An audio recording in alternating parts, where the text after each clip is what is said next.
If you're researching moving to Loveland, Colorado, there's a good chance it's because something about it just feels right. It's close to Fort Collins, it's close enough to Denver, you're right at the base of the foothills, and compared to Boulder, it's more affordable. So naturally, it checks a lot of boxes. So Loveland can be an incredible long-term fit for you, but it can also be different than what you expect depending on what kind of daily lifestyle you're looking for. And that difference doesn't show up in your online research. You actually experience it when you're living here. Hey, what's going on? I'm Brian McKinnon with Move Me to Colorado. I live and work right here in northern Colorado, and over the years, my team and I have helped hundreds of people relocate here from all over the country, and Loveland is one of those cities that comes up constantly in conversations, especially for people that are moving here from out of state. Not because it's flashy, not because it's trendy, but because it's balanced. It sits right between the energy of Fort Collins and the pull of Denver while still giving you lakes, foothills, and established neighborhoods, as well as space. But balance doesn't mean the same thing to everyone. A lot of our clients from out of state tell us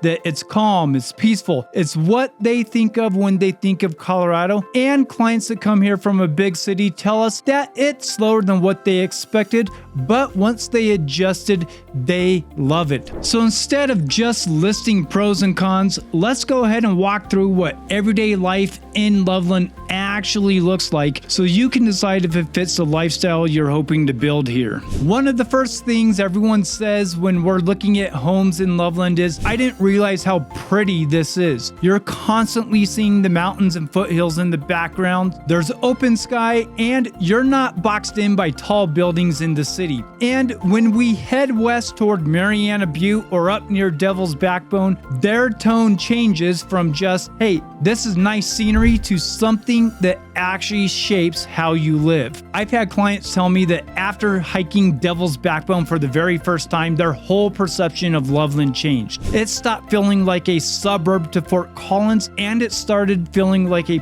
place that really is built around lifestyle. And here's the key. The proximity to trails and views isn't just something that you do once a month. It becomes part of your week. It's part of your lifestyle. Morning walks, after work hikes, weekend routines.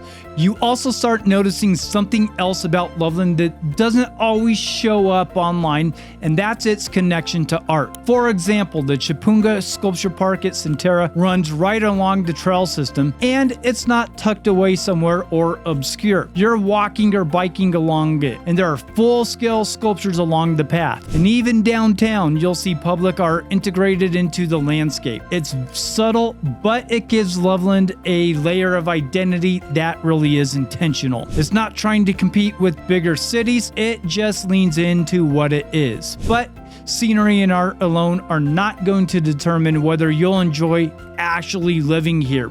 The amenities, location, details of your specific neighborhood, how it's laid out, how it connects to your daily routine often matters even more than the views. Loveland isn't the same everywhere, which you will notice when you are here. On the east side near Centerra is Kingston at Centerra. It's newer, it's more master planned, it has newer roads, clean layouts, shopping, restaurants, medical offices are close by. You also get quick access to I-25 and US 34. In other words, it's convenient, it's organized, and it's modern. Now, when you head west towards the foothills, the energy shifts. Near Mariana Butte or along the older established neighborhoods, you start seeing mature trees, slight elevation changes, quieter streets, and homes that are older with mature landscaping. But then there's downtown Loveland. Smaller than Fort Collins, much slower pace, but very community driven. Local restaurants, art presence, seasonal events. Now, once you choose your neighborhood,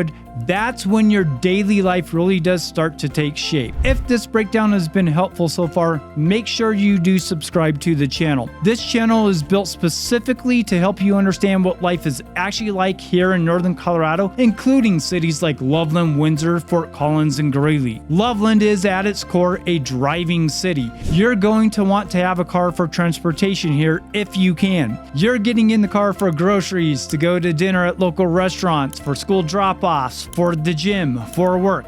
outside of certain downtown pockets, Loveland is not highly walkable. On the flip side, traffic is manageable. You're not sitting in major bumper-to-bumper traffic like you would in Denver. Morning traffic exists, especially toward I-25 and 34, but it's very controlled and it moves. And here's something I've seen happen more than once. Clients move here thinking that they'll spend most of their weekends in Fort Collins because of the restaurants, the activity in Old Town, but after a few months of living in Loveland, their routine shifts. They're spending more time at Boyd Lake in the summer, more hikes at Devil's Backbone and other trails, more neighborhood community gatherings. They adapt and enjoy everything that is here. And for families especially, that connects directly to schools and the community lifestyle, which becomes one of the most important pieces to understand before relocating. Loveland primarily falls within the Thompson School District, and like most districts, the experience can vary depending on the specific neighborhood and school boundary. When families are exploring different parts of Loveland, schools almost always come up very early in the conversation, especially for families relocating here from out of state. What I typically encourage is this: look directly at the school district website, review school rating platforms, compare programs and offerings, research school boundaries, because what matters most to one family might look different for another. For example, some families prioritize test scores, others care more about extracurriculars, class sizes, and specific programs. And that's something that you definitely want to evaluate based on your own priorities, not just someone else's opinion. And whenever school and neighborhoods come up, safety naturally becomes part of the conversation as well. I don't make blanket statements about safety in any specific area. Instead, I always recommend reviewing publicly available resources like local police department data, crime mapping tools, and community reporting platforms. That way you're looking at objective information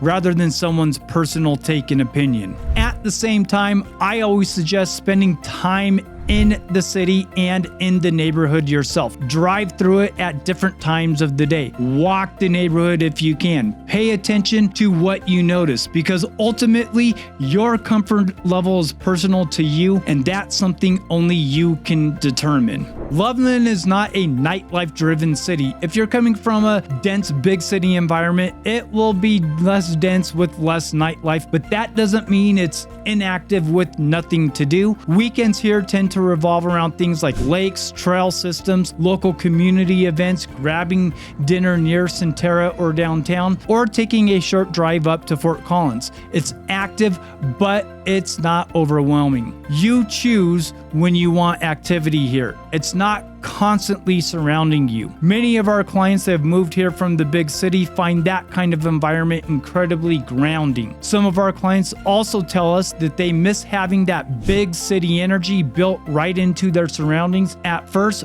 but once they did adapt, they also realized how convenient Loveland's location is to other cities, including Denver. They absolutely love it. Now, once you start picturing what your weekends would actually look like here, the next question naturally becomes, does the cost of living in Loveland line up with your lifestyle? If you're researching the cost of living in Loveland, Colorado, my guess is you are also comparing it to places like Fort Collins, Boulder, or even Denver. And generally speaking, Loveland tends to sit somewhere in the middle range across northern Colorado. You'll often see homes falling roughly between the $400,000 and $650,000 range, depending on the neighborhood, the age of the home, and its proximity to the foothills. It's typically going to be cheaper than Boulder. It's going to be pretty competitive with Fort Collins, and in many cases, it is going to be more expensive than Greeley. So the big question you want to answer is, does the price align with the lifestyle that you are trying to build? If your priority is heavy walkability and built-in nightlife, Loveland probably isn't going to be a good location and give you strong value. But if your priority is foothills and mountain views with trails and lakes nearby, Loveland should be a strong option for you, because that value may make sense. And that's where lifestyle fit becomes more important than the cost of living alone. Loveland tends to align really well with people who are looking for a sense of balance, families who want space and neighborhood stability, remote workers who value quiet mornings and reliable routines, people relocating from dense metro areas who are ready for something a little bit less intense, buyers who care about scenery, outdoor access, and an overall calmer environment. On the other hand, it can feel less aligned if what energizes you is that big city lifestyle, if you rely on walkability for most of your daily routine, or if you thrive on constant activity and or built-in activity right all around you. Because when you put all of this together, the location, the neighborhood differences, schools, weekend patterns, and costs, a clear pattern starts to emerge. Loveland works best when the lifestyle it offers matches